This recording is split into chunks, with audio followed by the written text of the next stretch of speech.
نحمده ونصلي على رسوله النبي الكريم اعوذ بالله من الشيطان الرجيم بسم الله الرحمن الرحيم رب اشرح لي صدري ويسر لي امري واحلل عقدة من لساني يفقهوا قولي قال الله تعالى في قرآن المجيد استجيبوا لربكم من قبل ان يأتي يوم لا مرد له من الله ما لكم من ملجأ يومئذ وما لكم من نكير فإن أعرضوا فما أرسلناك عليهم حفيظا إن عليك إلا البلاغ وإنا إذا أذقنا الإنسان منا رحمة فرح بها وإن تصبهم سيئة بما قدمت أيديهم فإن الإنسان كفور لله ملك السماوات والأرض يخلق ما يشاء يهب لمن يشاء إناثا ويهب لمن يشاء الذكور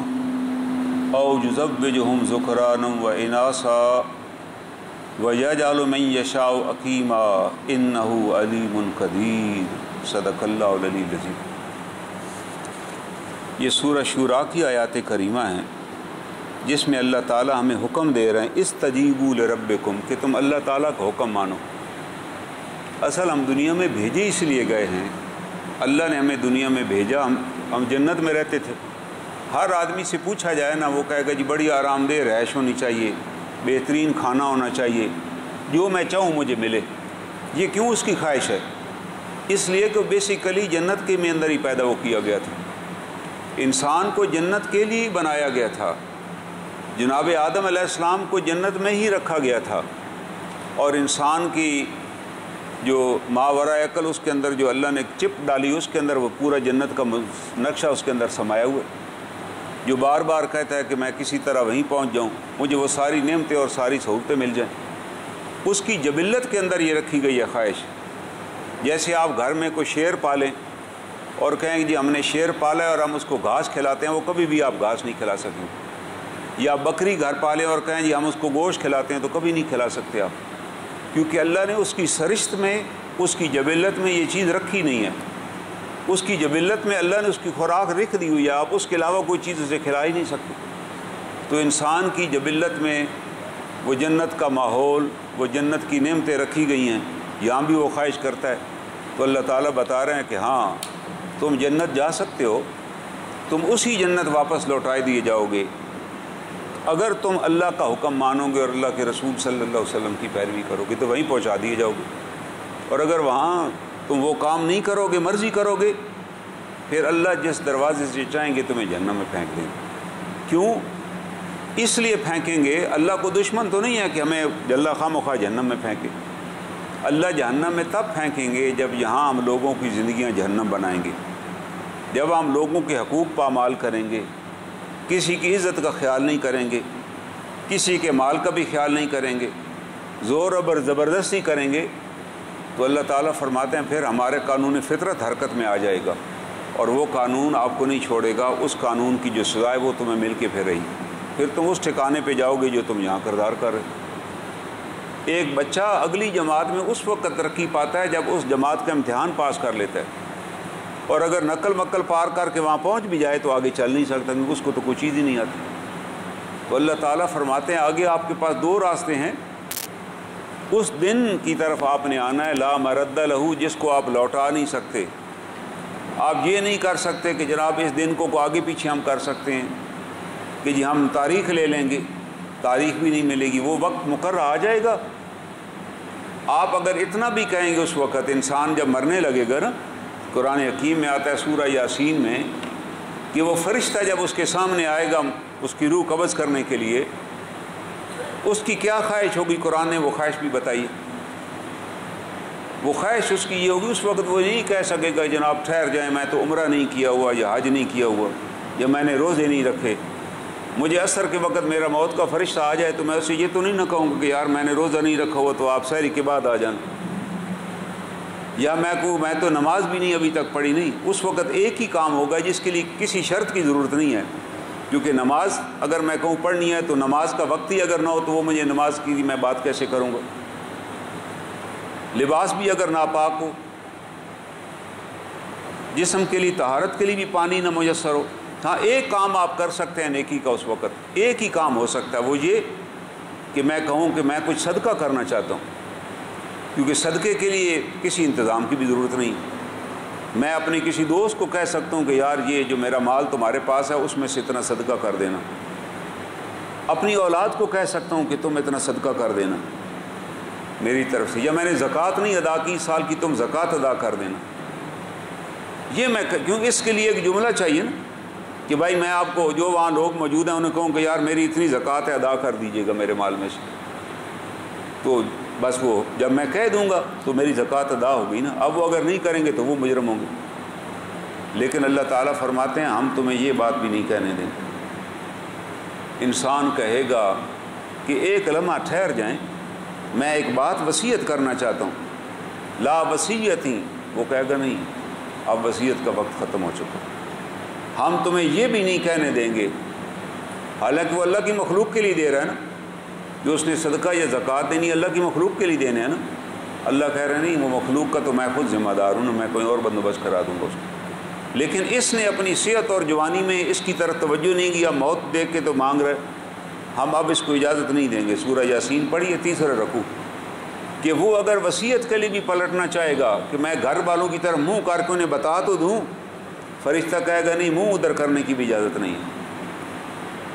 وہ فرشتے سے بات کرے گا, ہمارے سے بات نہیں کر سکے گا, منہ بند ہوگا, لیکن فرشتہ بات اس سے کر رہا ہوگا, کہے گا نہیں بھائی آپ نے اب بات ہی نہیں کرنی, آپ کی آخری بات یہی تھی جو آپ کر چکے ہیں, آخری گھونٹ بھی آپ لے چکے ہیں, آخری سانس ابھی آپ کو آنے والا ہے.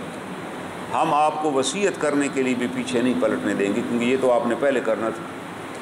تو یہ اللہ تعالیٰ ہمیں بتا رہے ہیں کہ بھئی جو ہمارے ذمہ فرائض ہیں نا اس کو اس لیے نہ ٹالیں کہ ٹائم مل جائے گا تو کر لیں گے. ٹائم شائم کوئی نہیں ملے. اللہ کہہ رہے ہیں لا مرد لہ, جب ٹائم آ جائے گا تو کوئی ٹائم نہیں ملے گا. وصیت بھی ہم نہیں کرنے دیں گے اگر آپ نے پہلے نہیں کی ہوئی تھی.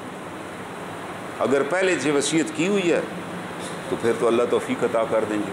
میں نے کتنے لوگوں کو دیکھا وہ اپنی وصیت کر کے جاتے ہیں کہ بھائی یہ ہماری وصیت ہے یار, اور مرتے آخری دنوں نے کو یہی فکر ہوتا ہے کہ یار ہم نے وصیت کر دی ہے, کس طرح ہمارا مال تقسیم ہوگا, فلاں کو حق ہے اس کو یہ حق پہنچایا جائے. اور ایسی وصیت بھی ناجائز ہے کہ میں مرنے لگوں اور میں کہوں جی میری سارا مکان جائیداد اس مسجد کے نام کر دیں, فلاں اللہ کے راہ پہ کر دیں. یہ بھی ظلم ہے, کیونکہ یہ میری بدنیتی شامل ہے اس میں. میں اس لیے اللہ کے نام پہ کر رہا ہوں کہ رشتہ داروں کو نہیں دینا چاہتا نا. شریعت کہہ رہی یار ان کو حق دو بھائی, آپ نہیں, ان کو آپ زندگی بھر تو متھے نہیں آپ نے لگایا, اب آپ ان کو محروم کر کے جا رہے ہیں, تو آپ تو سیدھے جہنم میں جائیں گے نا. تلک حدود اللہ, یہ اللہ کی حدیں تھیں. آپ وصیت بھی اپنے مال میں سے 1/3 کی کر سکتے ہیں کہ 100 روپے ہے تو 33 روپے آپ اپنے وارثوں کے علاوہ کسی اور کو دے سکتے ہیں, اللہ کی راہ میں بھی دے سکتے ہیں. لیکن باقی 66.9% تو آپ نے انہیں کو دینا ہے جن کے لیے اللہ نے طے کیا ہوا ہے. ان کے لیے وصیت کی کوئی ضرورت نہیں ہے. آپ کے عزیز و اقارب کے بارے میں اللہ نے وصیت کر دی ہے, اللہ نے طے کر دی اسے آپ ان کو دینا. ان کے لیے آپ وصیت کر بھی نہیں سکتے. آپ کہیں جی بیٹے کو یہ دوں گا, وہ نہیں کر سکتے آپ. ہاں جگہ مختص کر سکتے ہیں کہ فلاں چیز اس کو دے دی جائے, فلاں اس کو, لیکن جو شریعت حصہ ہے وہ آپ آگے پیچھے نہیں کر سکتے. شریعت نے اجازت نہیں دی. تو اللہ تعالیٰ ہمیں فرما رہے ہیں کہ آپ کے پاس ٹائم بڑا مختصر ہے, اور وہ جب ٹائم آ جائے گا پھر آپ کچھ بھی نہیں کر سکیں گے. لا مرد لہ, اس کو لوٹا بھی نہیں سکیں گے. اور ساتھ اللہ تعالیٰ کیا فرما رہے ہیں, ما لکم من ملجأ یومئذ وما لکم من نکیر, نہ تو آپ کو اس کے دن اللہ کے علاوہ کوئی اور پناہ ملے گی, نہ آپ کی سزا یا آپ کے بارے میں جو حکم ہوگا اس کو ٹالنے والا ہوگا. دنیا تو ہم کہہ دیتے ہیں یا ہم نے اسٹے آرڈر لے لیا, کسی نے پکڑنے لگا تو کوئی دوست آ گیا کہ نہیں جی اس کو چھوڑ دیں آپ, ہم اس کے ذمہ دار ہیں. اللہ فرماتے ہیں وہاں ایسا کوئی ارینجمنٹ نہیں ہوگا. کوئی آپ کی شفاعت بھی نہیں کر سکے گا, کوئی آپ کو چھڑائے گا بھی نہیں اگر آپ نے اللہ اور اس کے رسول کا حکم توڑا ہوا ہوگا اعلانیہ. وہاں تو اللہ کے رسول صلی اللہ علیہ وسلم اسی کی شفاعت کریں گے. من ذا الذی, اللہ نے کیا فرمایا, یشفع عندہ الا باذنہ, کون ہے جو اللہ کے حضور آپ کی شفاعت کرے بغیر اللہ کے اذن کے. اللہ اجازت دیں گے تو شفاعت ہوگی, اگر اللہ اجازت ہی نہیں دیں گے تو کوئی نبی بھی شفاعت نہیں کرے. اور ساتھ اللہ تعالیٰ ایک اور بات ہمیں بتا رہے ہیں, فَإِنْ آرَدُوا, اے نبی محترم صلی اللہ علیہ وسلم, فَإِنْ آرَدُوا, اگر یہ آپ کی باتیں نہ سنیں, کہیں چھوڑیں جی ہم سنتے رہتے ہیں، فینا رضو توجہ ہی نہ دیں، منہ ادھر پھیر لیں، اعراض کا مطلب ہے منہ پھیر لینا، فما ارسلناک علیہم حفیظا، تو ہم نے آپ کو نگران بنا کر نہیں بھیجا، ہم آپ سے نہیں پوچھیں گے انہوں نے عمل کیوں نہیں کیا، ہم ان کا حساب خود لے لیں، آپ نے کیا کرنا ہے، آپ کے ذمے ہے انا علیک الا البلاغ، آپ کے ذمے ہے بات پہنچانا، بس آپ بات پہنچا دیں، ہم سب کے ذمے ہے کہ لوگوں تک اللہ کا حکم پہنچا دیں بھائی، عمل کرانی ہماری ذمہ داری بھی نہیں اور کروانا بھی نہیں چاہیے، آپ کسی کو نہ کہیں کہ چلو بھائی آپ آج ضرور آپ میرے ساتھ نماز پڑھیں، نا یہ بہت بڑا گناہ ہے اگر آپ یہ کر رہے ہیں، تو آپ کہیں گے آپ کو میں ضروری مسجد لے جاؤں گا نماز پڑھ، وہ کہے گا میں پڑھتا ہی نہیں ہوں، اب اس انکار کے ذمہ دار آپ، یہ کام تو اللہ کے رسول صلی اللہ علیہ وسلم نے بھی نہیں کی، ہاں آپ کہیں کہ بھائی نماز پڑھیں اچھی بات ہے، اس کے لیے دعا کریں، بھائی اتنا کہہ دیں نہیں کافی ہے، اس لیے پکڑ کے ہاں اپنے بچے جو بچے آپ کے ہیں جو آپ کے زیر کفالت ہیں، وہ تو اپنی ہر ضرورت کے لیے آپ کی طرف دیکھتے ہیں نا، آپ ہی انہیں لے جاتے ہیں کہ آج شادی ہے، آج میلہ ہے، فلاں جگہ جانا ہے، تو آپ ان کو کہہ سکتے ہیں کہ نہیں بھائی میں جب نماز کے لیے جاؤں تو آپ میرے ساتھ نماز پہ نکلیے۔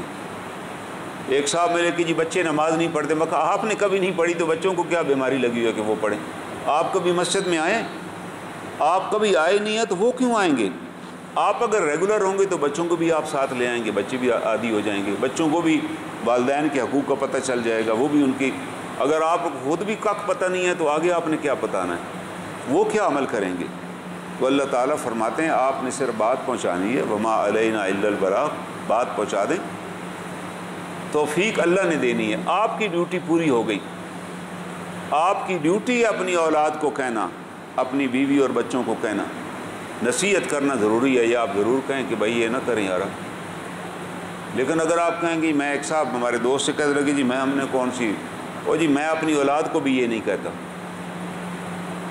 میں نے کہا یہ تو قرآن کا سخت حکم ہے کہ آپ نے اولاد کو کہنا ہے، ان سے ناراض بھی ہونا ہے، ان کو ریئلائز بھی کرانا ہے کہ یہ آپ غلط کر رہے ہیں، اگر آپ یہ نہیں کر رہے تو آپ اللہ کے آپ تو مجرم ہوں گے، کیونکہ یہ وہ چند ڈیوٹیز ہیں جو ہمارے ذمے لگائی گئی ہیں، ان کو بتانا ضروری ہے۔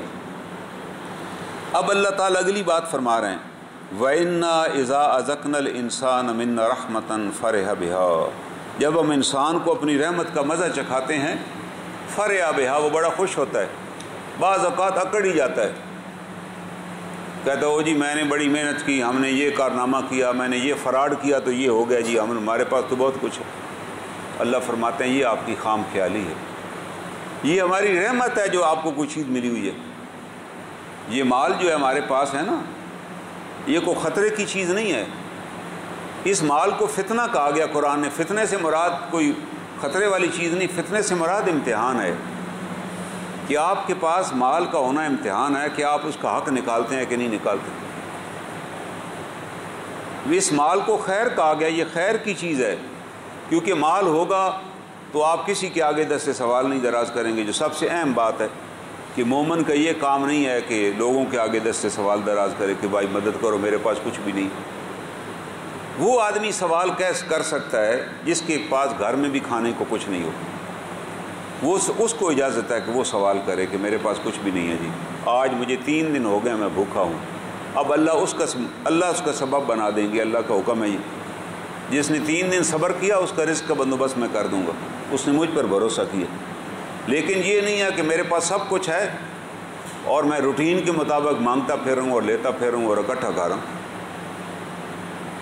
یہ حرام ہے۔ اس کے بارے میں کہا گیا کہ یہ لوگ جب قیامت والے دن آئیں گے تو ان کے جسم پہ اور چہرے پہ گوشت ہی نہیں ہوگا، ہڈیاں ہوں گی، لوگ پہچان جائیں گے کہ یہ بھیک مانگتے تھے۔ اس سے مراد یہ نہیں ہے کہ وہ جو سڑک پہ بھیک مانگ رہا ہے، اس سے مراد بڑے بڑے لوگ ہیں ہمارے معاشرے کے جو قرضے معاف کروا لیتے ہیں، دوسروں کی زمینیں ہتھیا لیتے ہیں، جہاں بھی کوئی فراڈ کا موقع ہو جانے ہی نہیں دیتے۔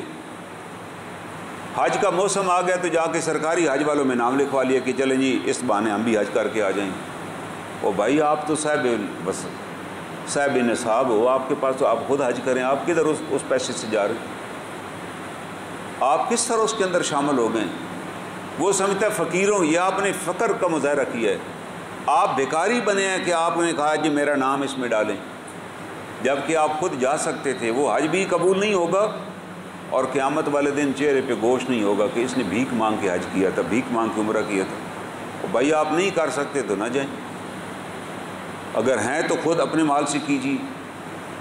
یہ جو عوام کے پیسے پہ آپ چلے جا رہے ہیں اور کہتے ہیں جی ہر سال میں عمرہ کر کے آتا ہوں، تو یہ تو آپ ڈاکہ مار کے جا رہے ہیں یار، یہ تو آپ کو جائز ہی نہیں تھا۔ آپ نے تو دھیلے کا کام نہیں کیا، وہاں بھی آپ سوئے مرے رہے اور کچھ بھی نہیں کیا اور واپس آ گئے، بس یہی بتایا کہ اب میں پہلے میں حاجی تھا، اب میں الحاج ہو گیا کہ 5-6 حج میں کر چکا ہوں۔ وہ دنیا میں ہی آپ کو محلے والے شاید کہہ دیں، بلکہ وہ بھی نہیں کہیں گے یار ہیں تو حاجی صاحب لیکن ہیں پرلے درجے کے فراری۔ اور قیامت والے دن اللہ فرماتے ہیں آپ کو آپ کے اعمال کے حساب سے بلایا جائے گا، جو آپ زندگی میں عمل کرتے تھے نا فرشتہ اسی طرح بتائے گا کہ فلاں ہے جی، ساروں کو پتہ چل جائے گا اچھا اچھا اچھا اچھا۔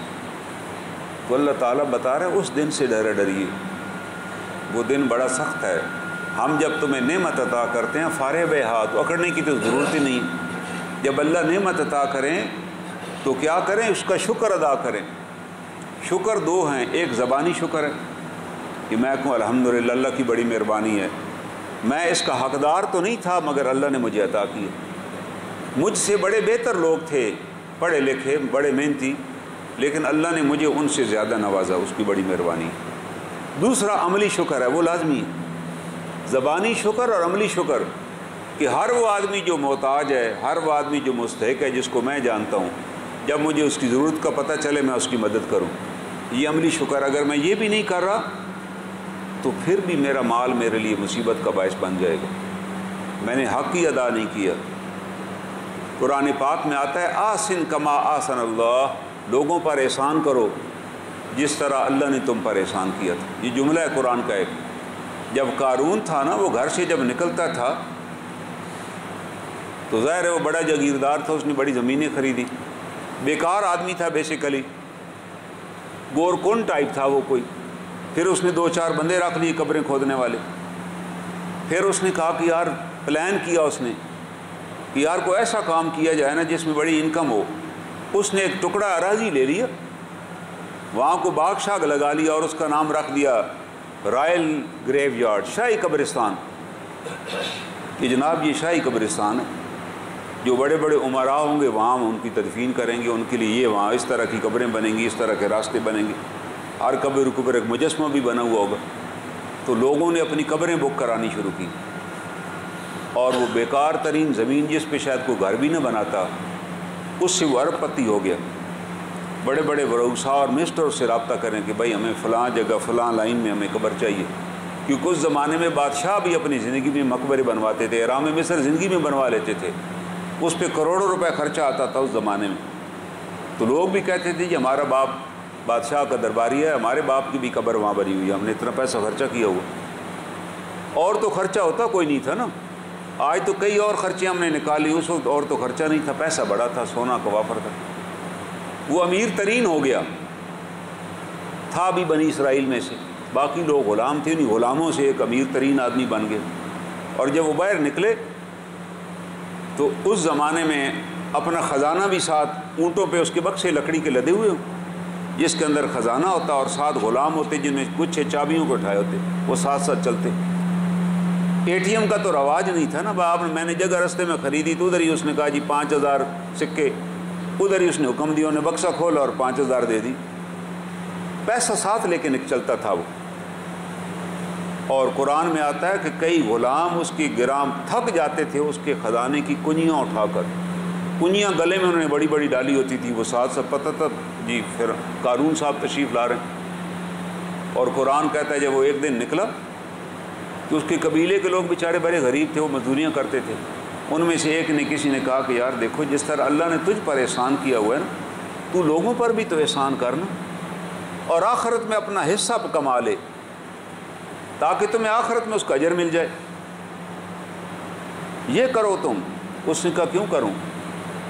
او بھائی یہ میری پلاننگ کا نتیجہ ہے، یہ جو آپ سمجھ رہے ہیں، تو آپ کا کیا خیال ہے کہ اس میں اللہ تعالیٰ کا کیا رول کیا ہے؟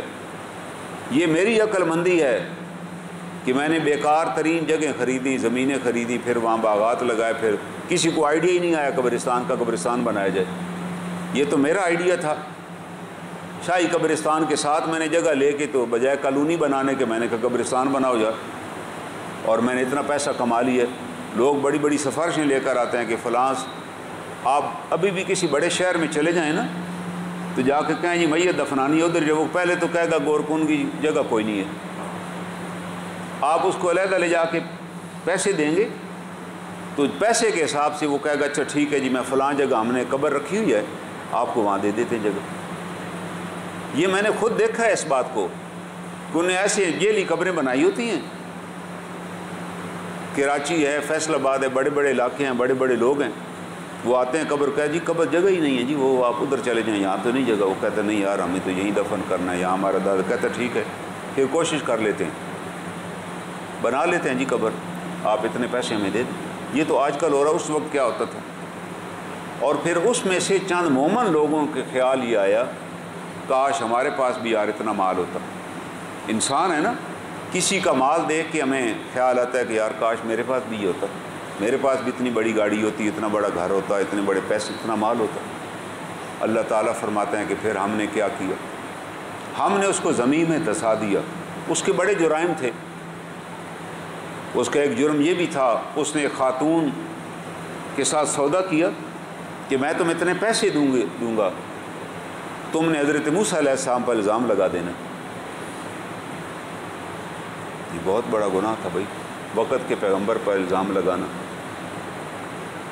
لیکن اس خاتون کو پھر ماننا پڑ گیا کہ نہیں یہ مجھے اس نے پیسے دیے تھے اور اس کے کہنے پہ میں نے لگایا الزام. یہ الزام جھوٹا تھا. تو جناب موسیٰ علیہ السلام نے کہا اے زمین اس کو پکڑ لے. جب آپ نے یہ کہا تو پھر زمین نے اسے پکڑ لیا. پیغمبر کا حکم تھا. زمین اسے نیچے تک کھینچنے لگ گئی. وہ چلاتا رہ گیا کہ اے موسیٰ معاف کر دو، اے موسیٰ معاف کر دو. ایک مفسر نے لکھا کاش وہ اللہ کو ایک دفعہ کہہ دیتا معاف کر دو. اور جب وہ دھسایا جا رہا تھا تو اللہ تعالیٰ فرماتے ہیں ہم نے اس کے خزانوں کو اور اس کے مال سراب کو بھی اس کے اوپر لاد دیا. اس سمیت ہم نے اسے زمین میں دھسا دی اور وہ نیچے بھی اترتا چلا جا رہا. اور وہ لوگ جو یہ کہا کرتے تھے کاش ہمارے پاس بھی اتنا مال ہوتا، انہوں نے کہا اللہ تعالیٰ شکر ہے آپ نے ہمیں مال نہیں دیا ورنہ ہم بھی ساتھ ہی غرق ہو گئے ہوتے. اللہ نے بتا دیا کہ وہ مال آپ کے فائدے مند ہے جس سے آپ حق نکالیں اور اللہ سے کبھی مال نہ مانگیں، اللہ سے اس کا فضل مانگیں. اے العالمین نے اپنا فضل عطا فرما. یہ قرآن کی آیت ہے. اللہ کہتے ہیں مال نہ اللہ سے مانگو کہ جی مجھے بڑے پیسے دے دے. وہ پیسے دے دے گا، اس پیسے کی وجہ سے 50 دشمن آپ کے پیدا ہو جائیں گے. اس پیسے کی وجہ سے آپ مقدمات میں پھنس جائیں گے اور وہ پیسہ آپ کی جان ہی لے لے گا کیونکہ آپ اس پیسے میں سے حق نہیں نکال سکیں گے نا. میں 2.5 روپے 100 اگر میرے پاس ہو تو 2.5 روپے زکوٰۃ دینے کے لیے میں تیار ہوں. 1000 ہوگا تو 250 بنتی ہے وہ دے دوں گا. لیکن اگر میرے پاس 1 کروڑ روپیہ ہو اور مجھے 2.5 لاکھ زکوٰۃ دینا تو مجھے موت پڑ جائے گی. میں کہوں گا یار 2.5 لاکھ روپے زکوٰۃ دوں، میں تو کبھی نہیں دوں گا.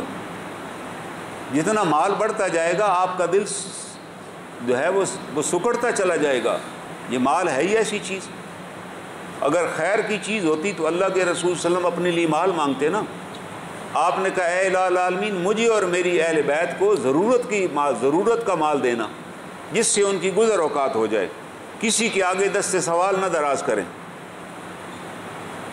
کیونکہ آپ کو پتہ تھا کہ یہ مال جب زیادہ آ جائے گا تو مال آپ کو اللہ کی یاد سے بھی غافل کر دے گا. پھر آپ اپنے آپ کو ہی سب کچھ سمجھو گے اور مال پر ہی نظر رکھو گے کہ میرے پاس یار ہے سب کچھ، میں ان کو سمجھتا کیا ہوں. اور یہیں سے آپ کا ڈاؤن فال شروع ہو جائے گا. آپ کے لیے ذلت آ جائے گی، آپ خرچ ہی نہیں کریں گے. اللہ فرماتے ہیں ہم نے موت و حیات اس لیے بنائی لیبلوکم ایکم احسن عملا، کہ تم قوم میں سے عمل اچھا کون کرتا ہے. ایک صحابی تھے، صحابی سے مراد ہر وہ شخص ہے جس نے ایمان کی حالت میں حضور صلی اللہ علیہ وسلم کو دیکھا ہے. نام تھا ان کا ثعلبہ، بکریوں کا ریوڑ تھا. جب بھی آپ کے پاس آئیں کہیں جی بس دعا کریں اللہ مجھے مال زیادہ عطا کرے. اللہ کے رسول سمجھائیں کہ نہیں یار تم اللہ سے فضل طلب کر، اللہ فضل عطا کر. آپ کی صحت ٹھیک ہو، بیوی بچے ٹھیک ٹھاک ہوں، گھر میں رہ رہے ہوں، ضرورت کی ساری چیزیں ہوں تو یہ اللہ کا فضل ہے نا بھائی. بجائے کہ میرے پاس اربوں روپے ہوں اور ہم سارے بیمار ہوں، گھر سے باہر بھی نہ نکل سکیں، کبھی کو ڈاکہ پڑ جائے، کبھی کو چھین کے لے جائے، کوئی نہ کوئی مصیبت ہی پڑی جائے، تو پھر تو مطلب ہے تھوڑی گڑبڑ ہے. پھر تو میں کوئی حق نہیں ادا کر سکا اس لیے اس کا مال کا، تو اسی لیے وہ میرے ساتھ ہو رہا ہے۔ آپ نے سمجھایا کہ یہ نہ کرو، اس نے کہا نہیں جی وہ چھوڑیں جناب، ہم آپ کے ساتھ رہ رہے ہیں، میں جانتا ہوں میں خرچ کروں گا جی، میں تو حق ادا کروں گا، آپ میرے لیے دعا تو فرمائیں۔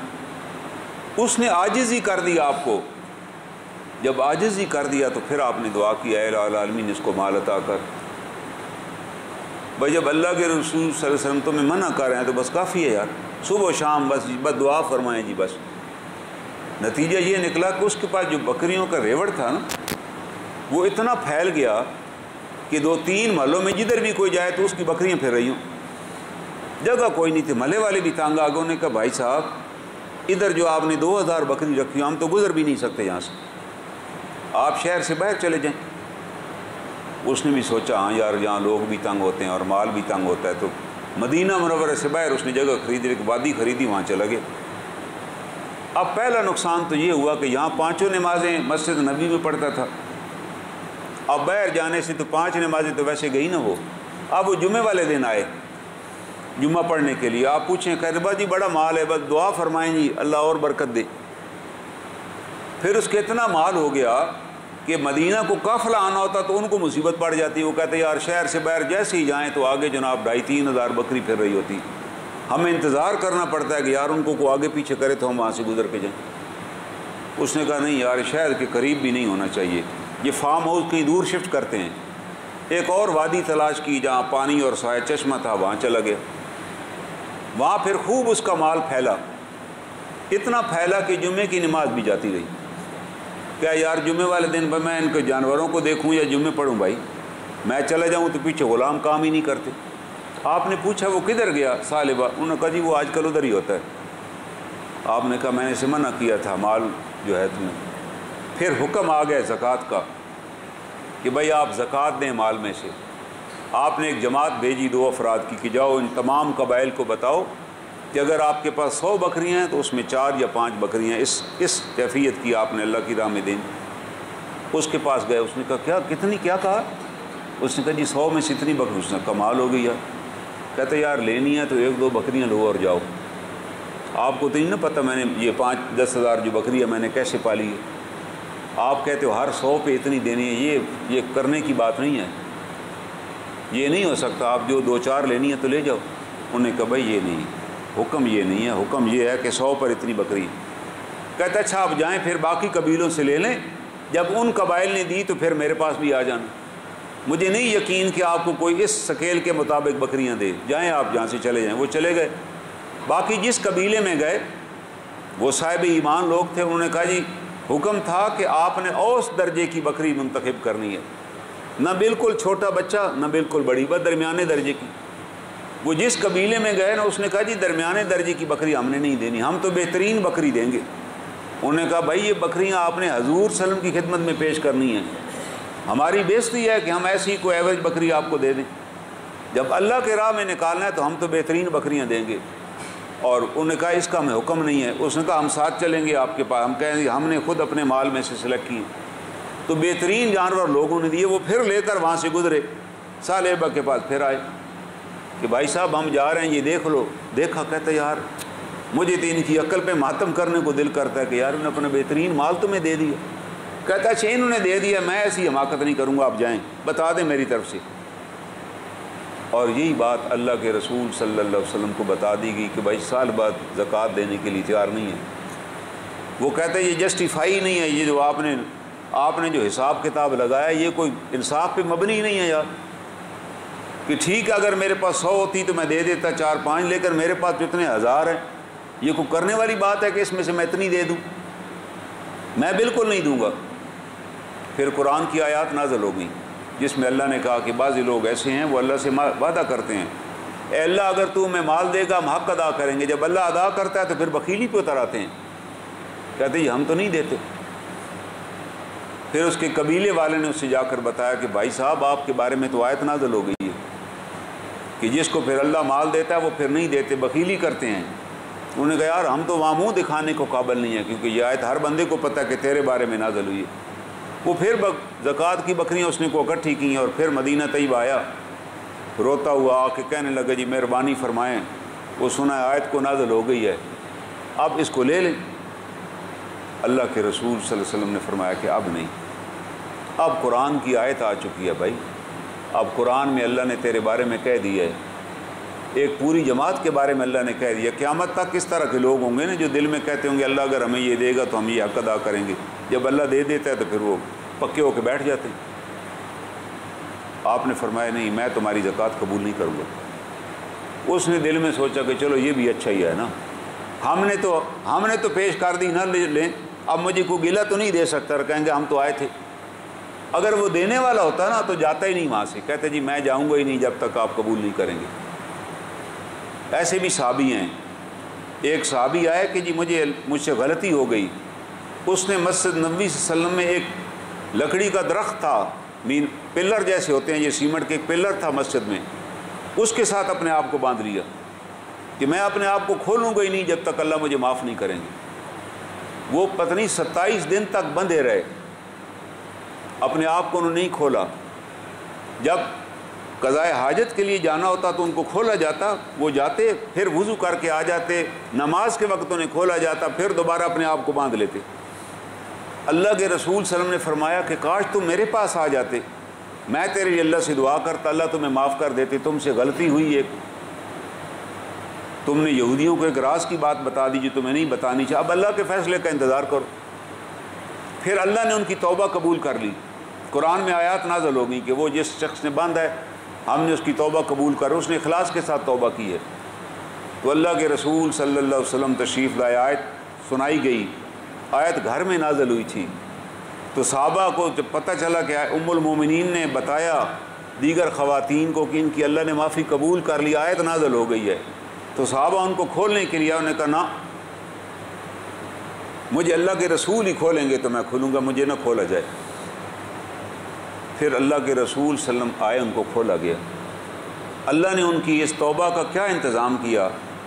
آج بھی آپ مسجد نبوی میں جائیں نا، جناب رسول اکرم صلی اللہ علیہ وسلم کا روضہ مبارک، اگر آپ کا چہرہ مغرب کی طرف ہے، قبلہ کی طرف ہے، تو ریاض الجنہ میں لیفٹ سائڈ پہ جو روضہ رسول صلی اللہ علیہ وسلم ہے، اس کے اگر آپ اوپر دیکھیں جیسے یہ جگہ بنی ہوئی ہے، وہاں لکھا ہوا ہے استخانۃ ابو البابا، کہ یہاں وہ لکڑی کا ستون تھا جس کا نام ابو البابا تھا، جس کے ساتھ ابو البابا نے باندھا تھا۔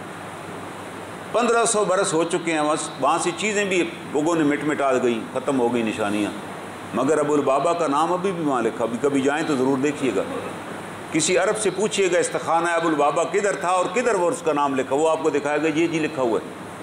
اللہ نے قیامت تک کے لیے اس کی توبہ قبول کر کے لکھوا بھی دیا مسجد میں، تاکہ لوگوں کو پتہ چلے کہ ہم توبہ قبول کرتے ہیں، مگر توبہ پھر کرو نا یار، بتاؤ نا، ڈٹ جاؤ کہ میں جب تک اللہ معاف نہیں کروں گا میں ہلوں گا ہی نہیں۔ اب اللہ کے رسول صلی اللہ علیہ وسلم دنیا سے رخصت ہو گئے، سیدنا ابوبکر صدیق کا زمانہ آ گیا، وہ پھر زکوٰۃ کا سال آیا تو پھر بکریاں اور بھیڑیں لے کر آیا۔ ابوبکر صدیق نے واپس کر دیا کہ نہیں، میں تیری زکوٰۃ کیسے وصول کر سکتا ہوں، تیری زکوٰۃ تو اللہ کے رسول نے وصول نہیں کی، واپس چلا گیا۔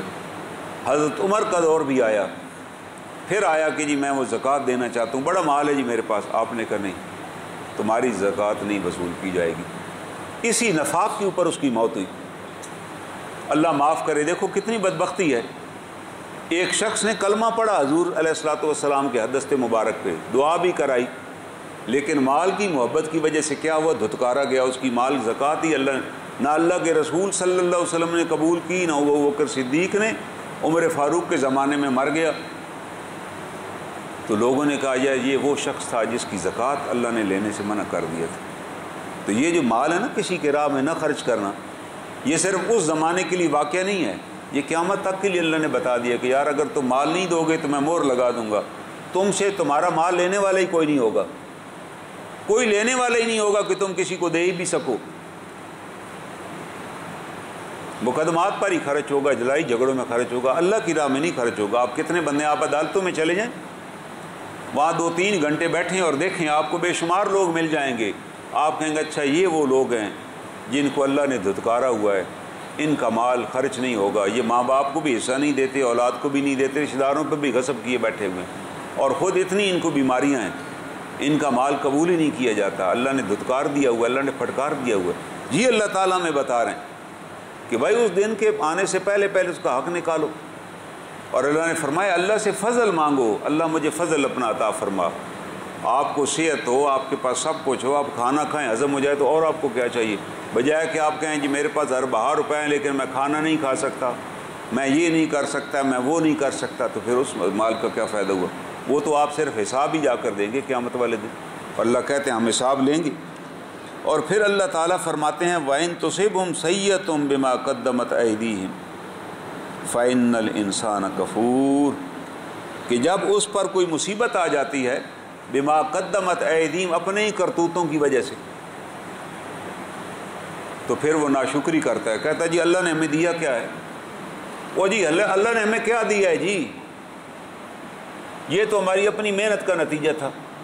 اللہ تعالیٰ فرماتے ہیں کہ تیرے پاس تھا کیا جب تم آئے تھے؟ ہم نے تمہیں ماں کے پیٹ میں بغیر سفارش کے بنایا، بغیر محنت اور تردد کے تمہیں وہاں رزق عطا کیا، پھر تم دنیا میں آ گئے، اتنے کمزور تھے، کروٹ بھی نہیں بدل سکتے تھے، بے لباس تھے، پھر ہم نے تمہیں طاقت عطا کی، پھر تم چلنے پھرنے والے ہو گئے، پھر تم والدین سے بھی بڑھ کے طاقت والے ہو گئے، پھر ہم نے تمہیں مال و منال عطا کیا، پھر تمہیں دنیا جہان کی نعمتیں عطا کی، اور آج تم کہتے ہو اللہ نے ہمیں دیا کیا ہے جی؟ ابھی یہ ہے کفر، اس کو کفر کہا گیا۔ کفر اس لیے کہا گیا، کفر کا مطلب ہے چھپانے والا، کہ اللہ نے نعمتیں دی ہوئی ہیں چھپا رہا ہے، کہتا ہے کچھ بھی نہیں ہے جی میرے پاس کیا ہے جی، ہمارے پاس تو کچھ بھی نہیں۔ آج جو ہمارا المیہ ہے نا ہمارے پاکستان کا، وہ یہی ہے، آپ کسی بندے سے پوچھیں کہے گا بس جی کوئی کاروبار نہیں ہے جی، حالات تو بڑے ہی خراب ہیں، اور اس کے پاس جو وسائل ہیں وہ دیکھیے تو آپ خود حیران ہوں گے، یار اس کے حالات پچھلے 5 سال سے خراب ہیں، رہے وہ بہترین طریقے سے رہے، دنیا ساری کی نعمتیں اس کے پاس ہیں، لیکن آگے سے یہی کہتا ہے، زبان پہ کلمہ شکر نہیں آتا یار اللہ کا بڑا کرم ہے یار اللہ نے، یا یہ کہہ دیں کہ گزارا ہو رہا ہے بھائی، تو بھائی آپ نے گزارا دیکھا نہیں ہے، گزارا کس کو کہتے ہیں؟ اللہ کے رسول صلی اللہ علیہ وسلم نے اس کو سخت ناپسند کا فرمایا کہ جو بندہ کہتا جی بس گزارا ہو رہا، آپ نے کہا نہیں، یہ کہو الحمدللہ علی ذالک، اللہ کا بڑا شکر ہے کہ اللہ نے بہت کچھ عطا کیا ہوا ہے، اللہ نے بہت سو سے زیادہ عطا کیا ہوا ہے۔ اگر ہم رات سو کے صبح خود بخود اٹھ بیٹھتے ہیں تو اور ہمیں کیا چاہیے؟ کتنے لوگ ہیں وہ سوتے ہیں صبح اٹھ ہی نہیں سکتے، کتنے لوگ ہیں وہ چل پھر بھی نہیں سکتے، کتنے لوگ ہیں ان کے پاس ہے سب کچھ مگر کھا پی نہیں سکتے، تو یہ وہ اللہ کی نعمتیں ہیں۔ اور اللہ تعالیٰ آخری بات میں کروں گا، اللہ تعالیٰ قرآن حکیم میں فرماتے ہیں لَئِن شَكَرْتُمْ لَأَزِيدَنَّكُمْ، اگر تم شکر ادا کرو گے تو میں زیادہ دوں گا، وَلَئِن كَفَرْتُمْ، اور اگر نہ شکری کرو گے اِنَّ عَذَابِي لَشَدِيدٌ، تو میرا عذاب بڑا سخت ہے۔ آج ہمارے اوپر جو عذاب ہے نا وہ نہ شکری کا عذاب ہے، ہم میں سے کوئی آدمی شکر کرنے کو تیار ہی نہیں، ہر کوئی نہ شکری کر، اللہ ہمیں معاف فرمائے، اللہ ہمیں اپنے شکر گزار بندوں میں شامل فرمائے، اور ان آیات کریمہ کو جو میں نے آپ کے سامنے تلاوت کی ان کی معرفت نصیب فرمائے۔ وآخر دعوانا ان الحمد للہ رب العالمین۔